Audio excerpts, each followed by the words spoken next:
इसमें हम बात करेंगे कि टेक्निकल एनालिसिस होता क्या है, ये किस तरीके से काम करता है और इसकी इंपॉर्टेंसेस क्या हैं। दोस्तों कोई भी मार्केट हो, चाहे क्रिप्टो करेंसी मार्केट हो, फॉरेक्स मार्केट हो या स्टॉक मार्केट हो, अगर टेक्निकल एनालिसिस को यूज करके हम अपने फाइनेंशियल डिसीजंस लेते हैं तो हमारे प्रॉफिट के चांसेस कहीं ज़्यादा बढ़ जाते हैं और जो हमारे लॉस के चांसेस हैं वो बहुत ज़्यादा कम हो जाते हैं।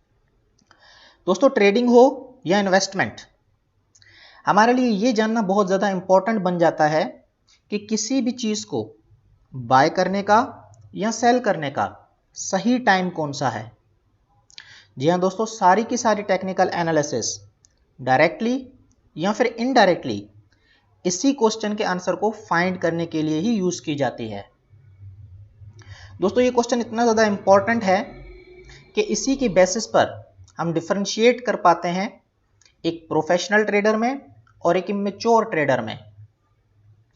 प्रोफेशनल ट्रेडर के पास इस क्वेश्चन का क्लियर आंसर होता है, उसे पता होता है कि मुझे कब किस टाइम किस चीज़ को बाय करना है या फिर कब किस टाइम किस चीज़ को सेल करना है। उसके पास एक कंप्लीट स्ट्रेटजी होती है, उसके जो डिसीजंस होते हैं वो कैलकुलेटेड डिसीजंस होते हैं। दूसरी तरफ जो हमारे पास इमेच्योर ट्रेडर है उसके पास सिर्फ और सिर्फ एक चीज़ होती है और वो है कन्फ्यूजन। वो कभी डिसाइड नहीं कर पाता कि उसे करना क्या है, उसके पास कोई स्ट्रेटजी नहीं होती, उसके जितने भी डिसीजंस होते हैं वो सारे के सारे इमोशन बेस्ड डिसीजंस होते हैं। दोस्तों यही रीज़न है कि 95% ट्रेडर्स ऐसे होते हैं जो हमेशा लॉस में निकलते हैं। ओनली 5% लोग ऐसे होते हैं जो प्रॉफिट ले पाते हैं। दोस्तों इस वीडियो बनाने का मकसद ये है कि हम आप लोगों को एक ऐसे टूल के साथ वाकिफ कराएं जिसको यूज़ करके आप अपनी स्ट्रेटेजी डेवलप कर पाएं, आप कैलकुलेटेड डिसीजंस ले पाएं। जी हाँ दोस्तों, मैं बात कर रहा हूं टेक्निकल एनालिसिस की। तो चलिए देखते हैं कि टेक्निकल एनालिसिस है क्या। दोस्तों टेक्निकल एनालिसिस एक ऐसा मेथड है जिसमें हम हिस्टोरिकल प्राइस मूवमेंट को एनालाइज करके फ्यूचर प्राइस प्रेडिक्शन कर सकते हैं। जी हाँ दोस्तों, हम ये अंदाज़ा लगा सकते हैं कि आने वाले दिनों में जो प्राइस है वो किस डायरेक्शन में मूव कर सकती है। टेक्निकल एनालिसिस किस तरीके से काम करता है, इस चीज़ को समझाने के लिए मैं आप लोगों को एक एग्जाम्पल देना चाहूँगा। दोस्तों बात करते हैं मेडिकल साइंस की। मेडिकल साइंस ने किस तरीके से डेवलप किया। दोस्तों ह्यूमन बॉडी में अगर कोई डिजीज़ होती है तो उसके साइंस जो हैं ह्यूमन बॉडी में ही दिखना स्टार्ट हो जाते हैं। मेडिकल साइंस ने उन साइंस को एनालाइज करना स्टार्ट कर दिया और फिर डिजीज़ को डिफरेंशिएट करना स्टार्ट किया कि भाई इस बीमारी के लिए ये साइंस पहले बॉडी में दिखाई देते हैं। दोस्तों जब हम डॉक्टर के पास जाते हैं तो वो क्या करता है, सबसे पहले हमारे बॉडी को एनालाइज करता है, हमारा हार्ट रेट चेक करता है, पल्स रेट चेक करता है, आंखें खोल के देखता है, मुंह खोल के देखता है, टेम्परेचर चेक करता है और फिर जो डेटा हमारी बॉडी से उसको मिलता है वो उसको एनालाइज करके हमें दवाई देता है। वो अंदाज़ा लगाता है कि भाई देखो ये साइंस जो हैं पहले जब भी किसी बॉडी में दिखाई दी तो इन्होंने इंडिकेट किया एक पर्टिकुलर डिजीज़ को, तो अब अगर दूसरी बॉडी में ये सारी की सारी साइंस हमें दिखाई दे रही हैं तो इसका मतलब ये हुआ कि उस बॉडी में भी यही डिजीज़ होगी। दोस्तों टेक्निकल एनालिसिस भी बिल्कुल इसी तरीके से काम करता है।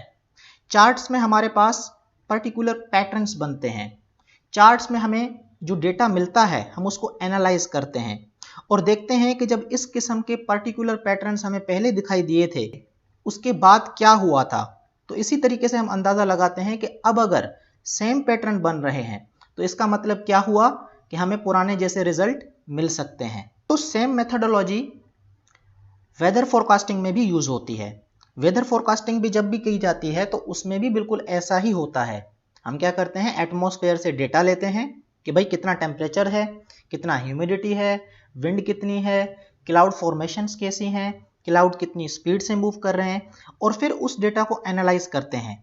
जो रीडिंग्स हमें मिलती हैं हम उसको कंपेयर करते हैं जो चीज़ें हमें पास्ट में, जो रीडिंग्स हमें पास्ट में मिली थी और फिर हम एक अंदाज़ा लगाते हैं कि जब जब ऐसी रीडिंग्स हमें पास्ट में मिली थी तो उसके बाद क्या हुआ था और फिर हम एक अंदाज़ा लगा लेते हैं कि भाई आने वाले दिनों में अब क्या हो सकता है। दोस्तों इस फिजिकल वर्ल्ड को समझने का तरीका बहुत ही सिंपल है। अगर आपके हाथ में एक चीज है और वो हाथ से छूट जाती है तो वो नीचे ही गिरेगी। अब आप ऑस्ट्रेलिया में हो, न्यूजीलैंड में हो, इंडिया में हो, पाकिस्तान में हो, बांग्लादेश में हो, सेम प्रिंसिपल हर जगह अप्लाई होगा। दोस्तों इसी तरीके से जो मार्केट्स हैं वो भी एक पैटर्न में चलते हैं, वो भी कुछ प्रिंसिपल्स को फॉलो करते हैं। चार्ट से हमें ये पता चलता है कि किसी भी चीज की सप्लाई कितनी है और डिमांड कितनी है। चार्ट से हमें एक क्लियर इंडिकेशन मिलता है कि बायर्स ज्यादा हैं या सेलर्स ज्यादा हैं। तो इसी तरीके से हम एक अंदाजा लगा सकते हैं कि आने वाले दिनों में प्राइस ऊपर जाएगी या नीचे जाएगी। अगर डिमांड ज्यादा है तो जाहिर सी बात है प्राइस ऊपर जाएगी, अगर सप्लाई ज्यादा है तो जाहिर सी बात है प्राइस नीचे जाएगी। दोस्तों मैं चाहता हूं कि आप अपने स्क्रीन को ध्यान से देखें। वेदर फोरकास्टिंग में शुरू के जो 5 दिन हैं उसमें जो एक्यूरेसी बताई जा रही है वो 90% है। उसके बाद के 2 दिन की जो एक्यूरेसी बताई जा रही है वो 80% है और उसके बाद की जो एक्यूरेसी है वो 50% है। इससे हमें क्या पता चलता है कि हम ज़्यादा दूर की प्रेडिक्शन नहीं कर सकते। सेम चीज़ टेक्निकल एनालिसिस में भी होती है। हम शॉर्ट टर्म प्रेडिक्शंस जो करते हैं उनकी एक्यूरेसी ज़्यादा होती है और जो लॉन्ग टर्म प्रेडिक्शंस करते हैं चार्ट्स को देखकर, फंडामेंटल्स को देखकर नहीं, चार्ट्स को देखकर जो हम एनालिसिस करते हैं उसकी एक्यूरेसी कम होती है। दोस्तों कोई भी चीज़ 100% नहीं होती। इसी तरीके से टेक्निकल एनालिसिस 100% हमें नहीं बताएगा कि आने वाले दिनों में क्या हो सकता है। इसकी लिमिटेशंस भी हैं और इसकी एडवांटेजेस भी हैं। आने वाले वीडियोस में हम इसकी एडवांटेजेस के ऊपर और इसकी लिमिटेशन के ऊपर भी वीडियो बनाएंगे। चलिए दोस्तों आपको चार्ट्स पर हम कुछ एग्जाम्पल दिखाना चाहते हैं कि किस तरीके से हमें साइंस मिलते हैं टेक्निकल एनालिसिस में। दोस्तों ये जो चार्ट है ये बिटकॉइन का चार्ट है। इसमें जो लाइन है ये 200 मूविंग एवरेज है। अब जब 2018 में प्राइस नीचे गिर रही थी तो हमने क्या एक्सपेक्ट किया कि 200 मूविंग एवरेज पर आकर ये बाउंस बैक करेगी। ऐसा क्यों? क्योंकि ऐसा इसने पहले भी किया। ये डेटा हमारे पास पहले मौजूद था, हमने डेटा को एनालाइज किया कि पहले भी जब प्राइस गिरी थी तो 80-90% प्राइस गिरने के बाद 200 मूविंग एवरेज पर आकर बाउंस बैक किया था। यहाँ पर आप देखें 200 मूविंग एवरेज पर इसने बाउंस बैक किया है। तो सेम एनालिसिस हमने किया कि भाई हमारे पास अभी भी सेम तरीके से हिस्ट्री रिपीट हो सकती है। और आप देखें $3000 पर गिरने के बाद अभी तकरीबन 10,000 के ऊपर प्राइस चल रही है। दोस्तों इसको हम आने वाले दिनों में और ज़्यादा डिस्कस करेंगे। आज के लिए इतना ही।